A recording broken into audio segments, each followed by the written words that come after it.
పితా పుత్ర పవిత్రాత్మ నామమున ఆమేన్. మనుష్య కుమారుని రాకడ.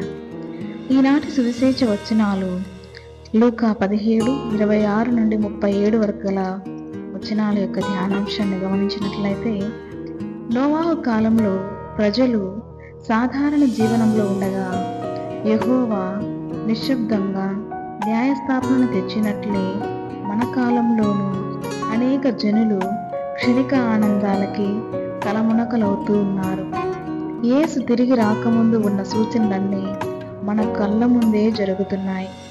మనం క్షణిక సంతోషాలకే ఆకర్షితులయ్యే బదులు మన ప్రాణరక్షణ కోసం యేసులో నమ్మకం పెంపొందించుకొని ఆయన తిరిగి రాక కోసం సిద్ధముగా ఉండాలి.